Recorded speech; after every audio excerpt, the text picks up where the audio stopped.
Shout out CK. Gang. Everything is chrome in the future. Keep me a drum, nigga, call me Nick Cannon. See. And we back at it again with another banger. And today we talking about Aubrey, Drake, Graham, the boy. You know what I'm saying? Toronto's finest, man. Crody, if you must, bro. So we're about to get into how my guy got this $400 million UMG record deal and what exactly it entails, what exactly it is, what exactly he had to trade to get this massive loan, because essentially it is a loan. So let's you know what I'm saying? Let's dive on into it. On baby on. Early 2022, it was announced that Drake signed a LeBron-sized deal worth an estimated $400 million. The news rattled hip-hop. $400 million. Y'all comment down below what you would do if you had $400 million. Like, you had $400 million and you had nothing. You had no bills, no debt, nothing. Just 400. I mean, even if you did have any of that 400 million, you can take care of it. So you just have 400 million. What would you do? Y'all comment down below. Something like this had never been seen in rap before. There hasn't been much made about the details of this massive deal, but through some digging, a couple of key details emerge. One, UMG gets a portion of everything created under the contract term limits, whether it is a 360 deal. 360 deals. It's crazy because no one would, like, a lot of young artists, a lot of like newer artists are taking these 360 deals because they used to. I don't know if they do them now because they have other ways to get their stuff, their merch and their stuff out there. But back then, 360 deals were kind of the standard. Like, oh shit, I got signed to a label. I'm getting this money, this upfront money. But like, little did they know that everything that they do, they take everything that they're essentially making money off of is going, one, to pay that loan back, and two, like, once that loan is paid, they're still like getting that money off of you, like merch, tours, concerts. piece of his Right now, brother, touring, merch, production deals. UMG receives a cut. Number two is that Drake owns the master recordings of the music generated during this time. And which I don't get this.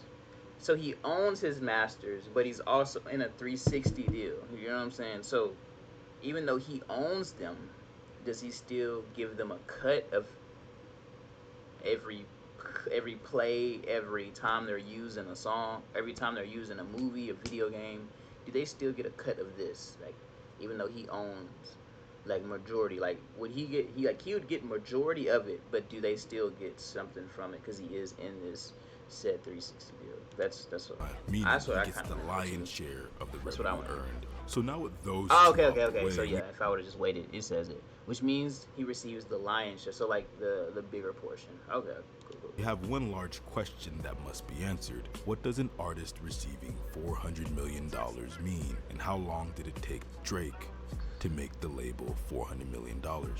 Yo, I ain't gonna lie, 400 millionos. Now, what is unclear under Drake's contract is how many albums he has to deliver or how long the contract is.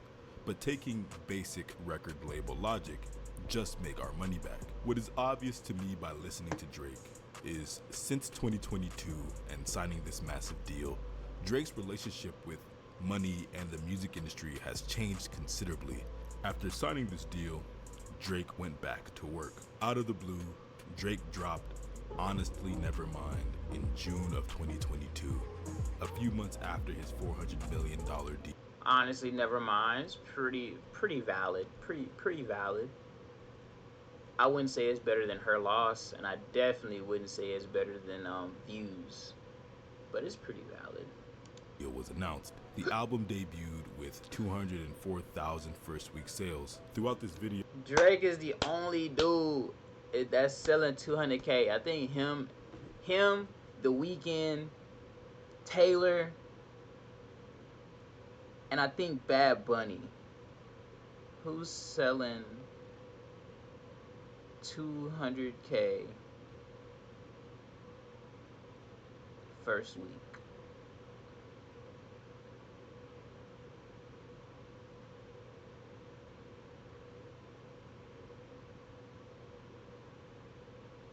I think him, Taylor,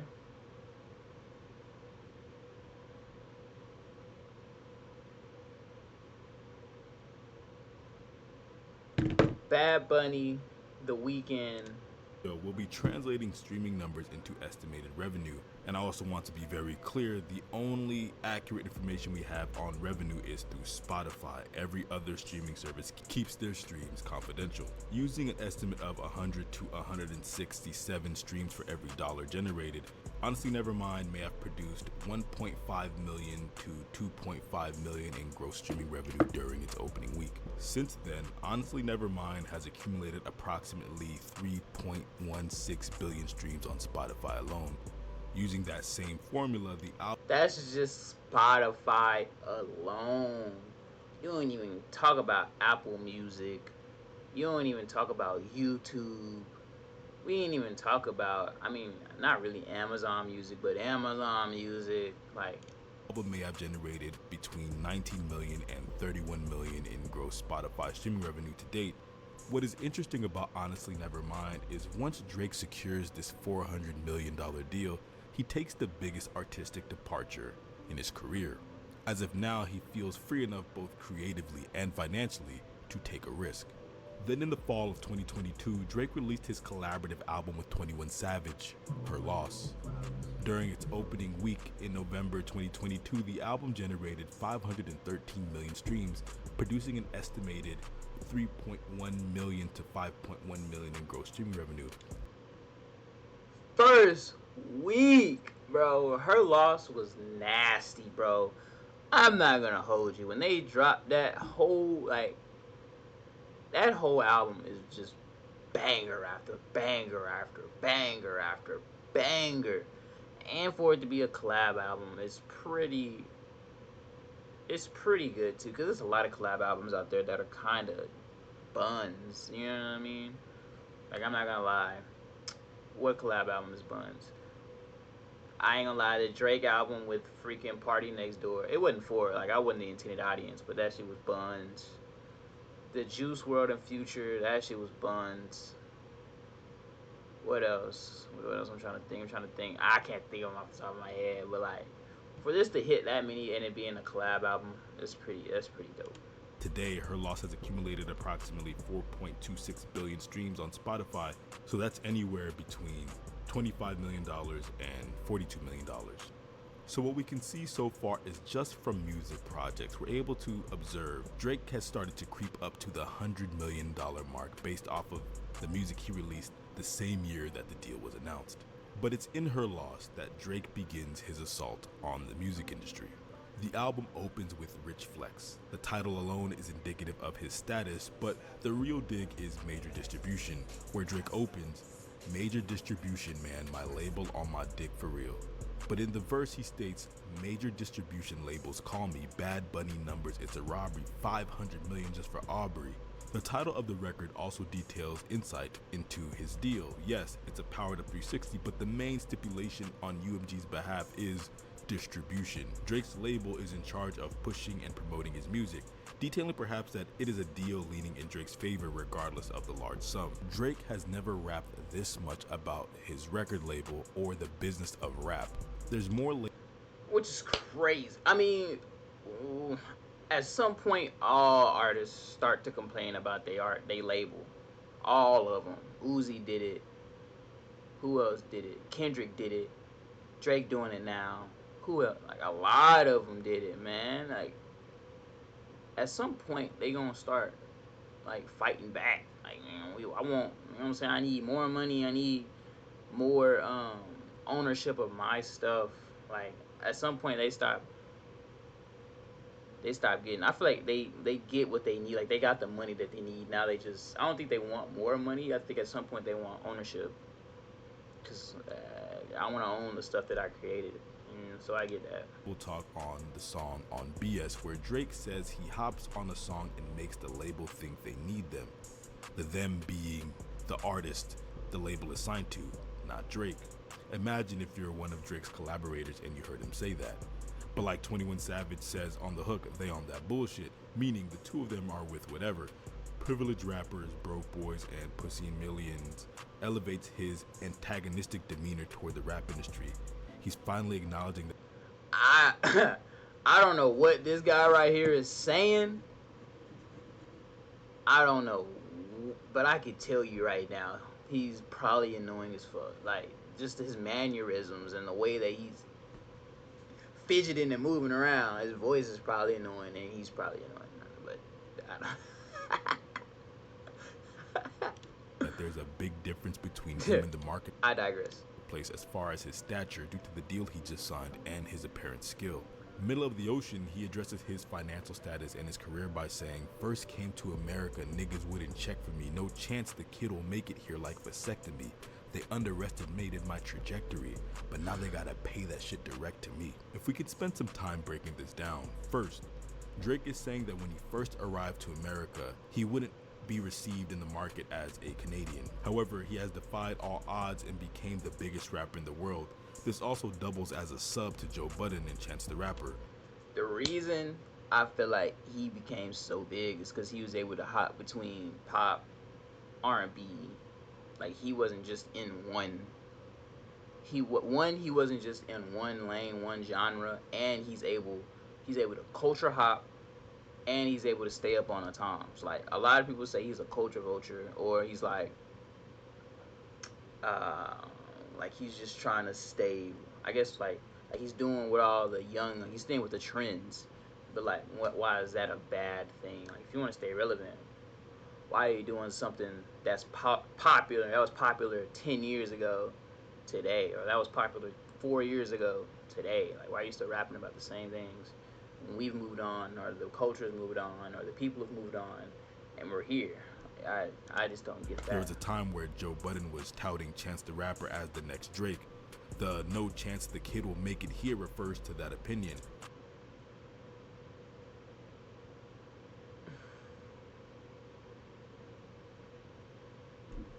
How now, more than ever, Chance the it's Rapper's obvious nasty. that Drake... I like Chance the Rapper.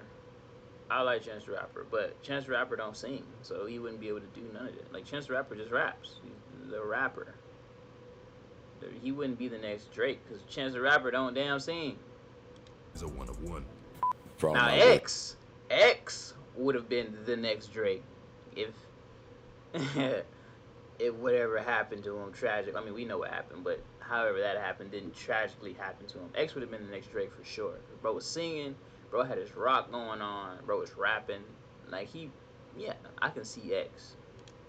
Takes Chance, everywhere. I was like, Chance is going to take the baton from Drake, and that's going to be the end of that. You did start that. I said that. People quote it all the said time, that. and they're like, remember people were saying that? It was really just only Joe. Joe. Nobody else Joe said did that but me. You were doing that to diss Drake. You ended up fucking me over with that. Her loss is a victory lap, celebrating that $400 million gift, but also an exhale. It feels like Drake is finally leaning back in his chair, looking around at his life and saying, fuck, I did it. Someone asked me the other night what my biggest fear is, and I've never really had a good answer for it, but my answer was that all this is for nothing. Kind of the idea that, like, To be fair, it is all for nothing, because once you're gone, what are you gonna do with it? What are you gonna do with anything that you've done?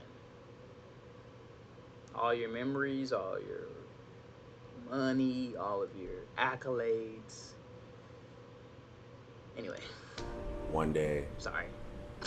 life ends and it just all goes black.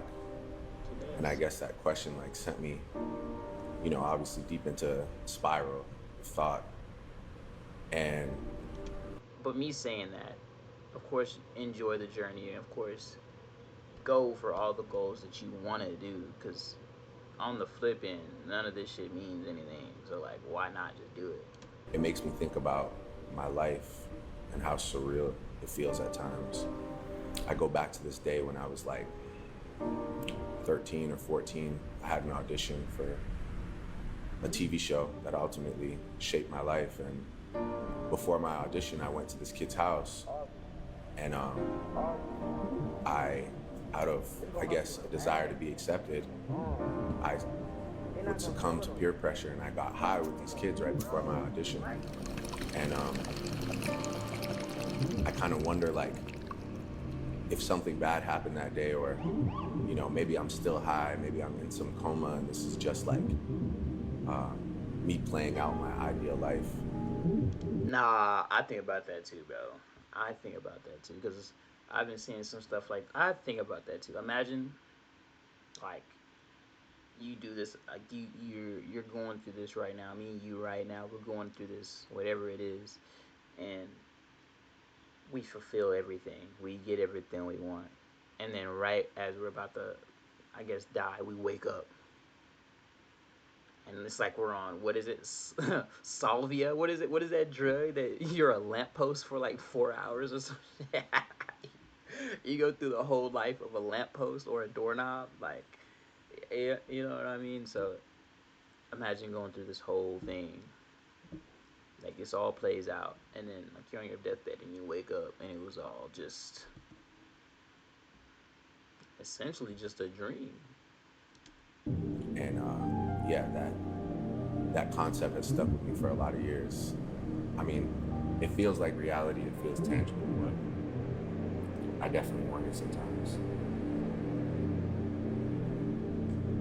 Just last album on Champagne Poetry, Drake says every single move is like rolling dice on a board. And then on the Love All hook, he says, if it's going to fall, then it's going to fall on me. Long way down from the heights I'm chasing.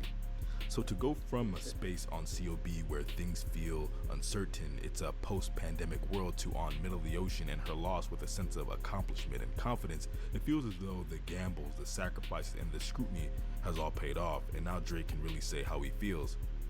Fuck you. And as Drake says on Middle of the Ocean, treat him like a newborn, Lucian not dropping him. He later says, I swear I'm pocket checking y'all for 5 years, and then we're about to kick it into high gear. 5 years from 2022 is 2027. Was that intended to be Drake's long-term plan to release music under this contract, or is that the contract term limit? Regardless, Drake closes the Her Lost chapter of his life and prepares to enter the For All the Dogs segment. And with that, he announces a tour on March 13th, 2023, with the first date being July 5th, 2023. The tour was billed as a moment to celebrate the entirety of Drake's career, spanning songs from the beginning up until present day. In total, it grossed $320 million across its entire run. So gross up until this point, Drake has on paper, before busting down the bag with partners, taxes, and agents, made his label under this new contract. Sheesh, bro, touring is absolutely nuts, bro. Nuts. 320 million from a tour, bro.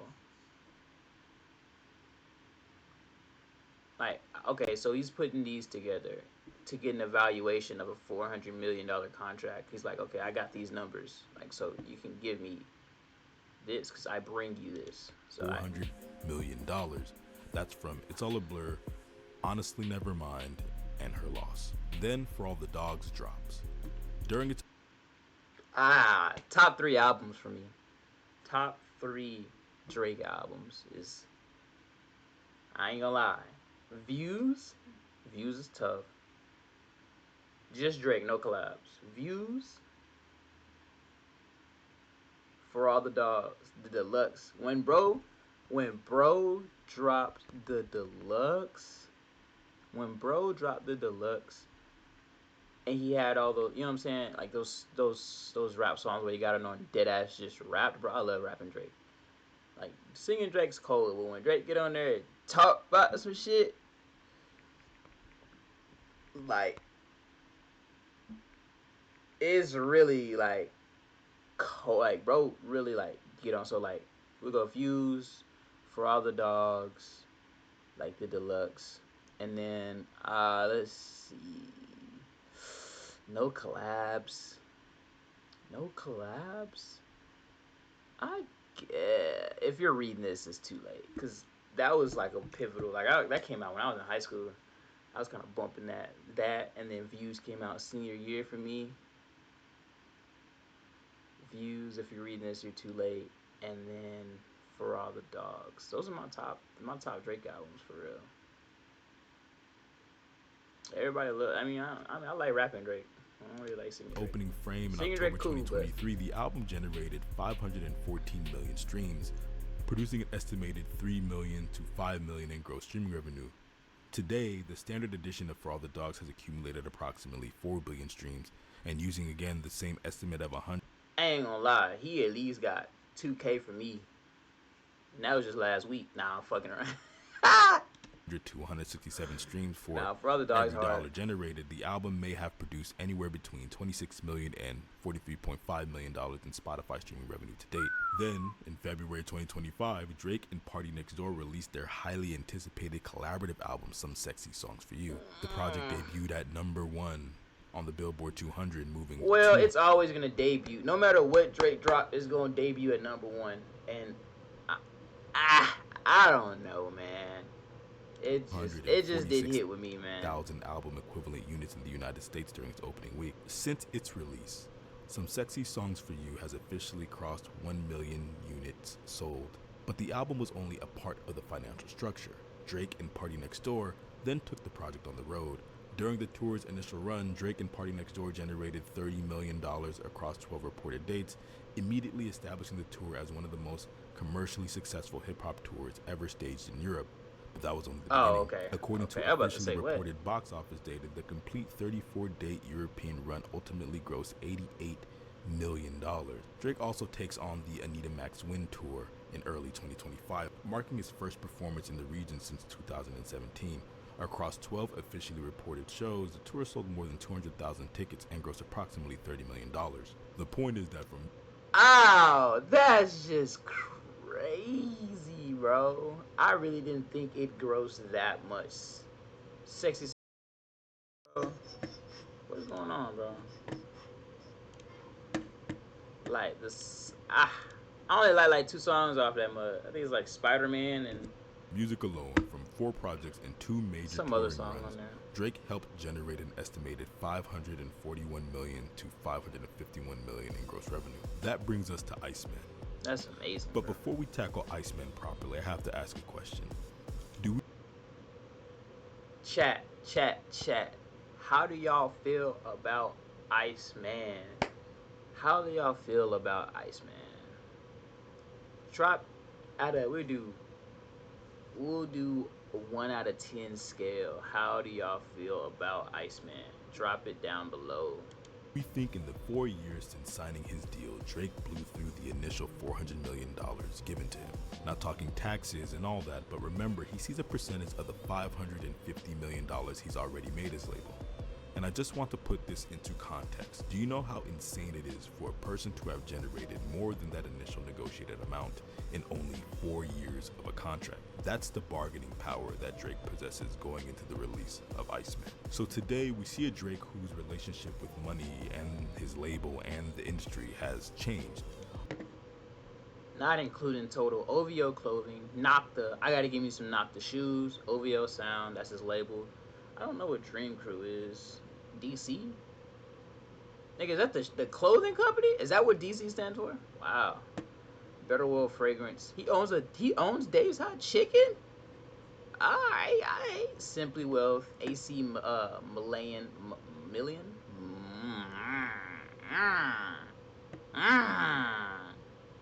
Brooklyn Aces tour merch, and then Toronto Raptors partnership. And he has a partnership with the Raptors. On Make Them Cry, he mentioned that he's ready to battle the label and the majors and the radio stations. Remember, let's go back to major distribution. The label's main contractual obligation is distribution, but there is a central tension between Drake and the music industry.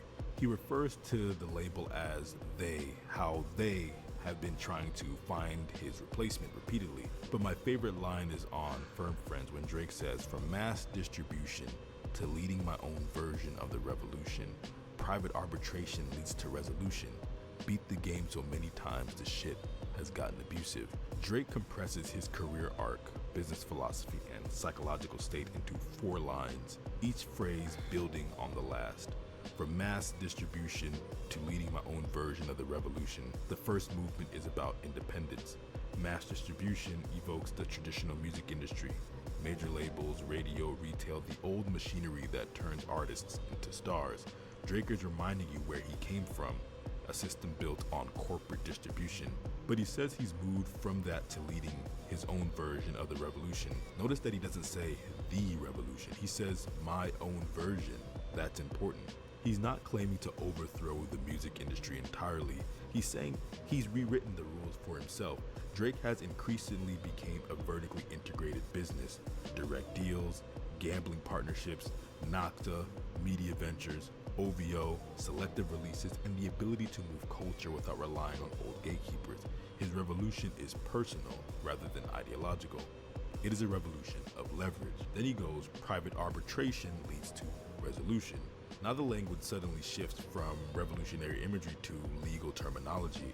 Private arbitration is the opposite of a public courtroom. Instead of fighting in the public, disputes are settled quietly behind closed doors.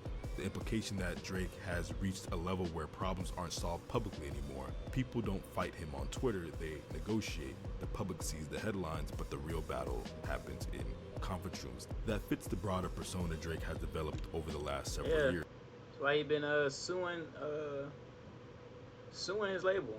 That damn Kendrick battle. Someone who understands that power isn't loud, but power settles things privately. He says he beat the game so many times. Now he changes metaphors again. The industry has become a video game. Most players are trying to beat the game once, but Drake believes he's beaten it repeatedly. Every measurable challenge he's overcame. And this echoes the idea that appears throughout his later music. Success no longer provides novelty. Winning has become a routine for Drake. That's why he says the shit has gotten abusive. Drake's idea of business has changed drastically since 2022, since he's been in the middle of the rap civil war of 2024. On Make Them Know, he begins predicting a couple things. One, he says they'll act like we're signing a deal when they pay me for wasting my time. Drake is in the middle of arbitration, feeling his label deliberately went out of their way to devalue him as he was in the middle of contract renegotiations. The speculation is that Drake, which is a smart deal on the label's part, because devaluing him, we're gonna pay you less, and that's what that. I feel like that whole Kendrick battle, like I think that's why they backed Kendrick so much and paying those bots, because y'all seen that thing where after a while, Kendrick's views, Spotify did an audit and they started taking away Kendrick's plays and spins because those were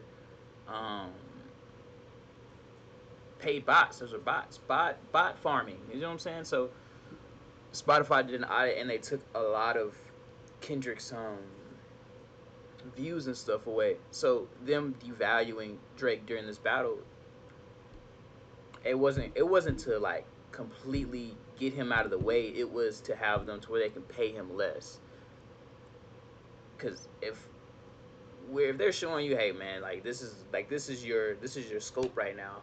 At the end of this, when we're about to renew with you, this is the view that the industry has on you, that the fans have on you.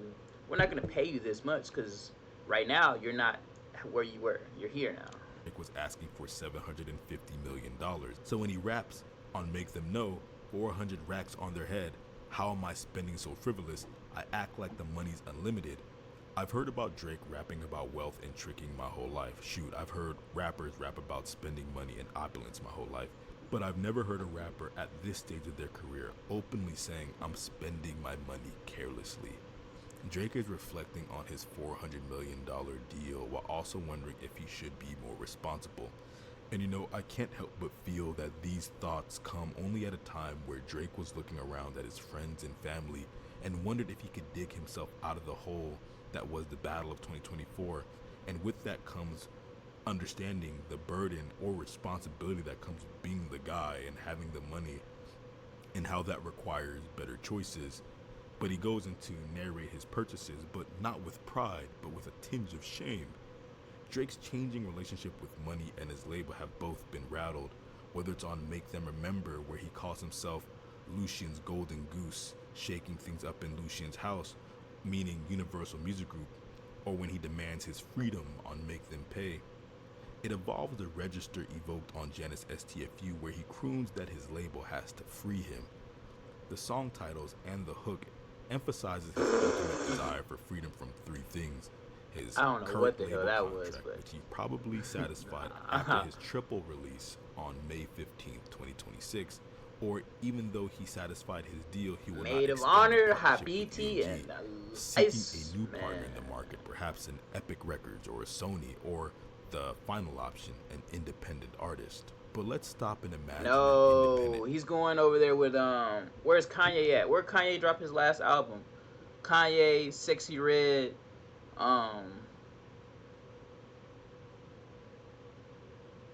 who did Kanye drop his last?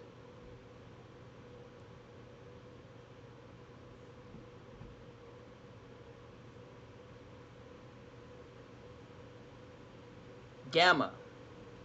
Drake going to Gamma. Drake is going to Gamma. Drake for a second. Remember the gross amounts. Drake has made himself and his partners, just from music, nearly $600 million.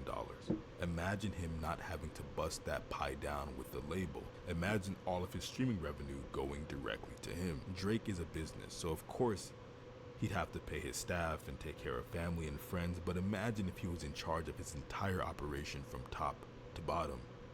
That is a reality no label wants to compete with in the open market. The ultimate evolution of Drake's financial checkmate is bees on the table. The opening refrain, he says the contract talk is frying his Bees brain. on the The numbers they're table, talking are bees actually on the insane. table, Again, bees he's on the communicating table. double time. Through the title and the hook, he's alluding to what we've been communicating throughout this video. His value. They'll tell you you're the man one day, and the next day, opinions changed. You just gotta just keep working. You can't really acknowledge how well it's going. You're gonna have to get better, right? That's just how it works. You have to get better, right? I think as far as, the legacy of music goes, forget hip hop, let's just talk about music, right? Because really that's how we all want to be remembered. Hip hop and rap is great, but it's just a genre, There's plenty of other artists that have done the exact same things, if not more, in other genres. If you're really about it, then you want to be remembered in the legacy of music.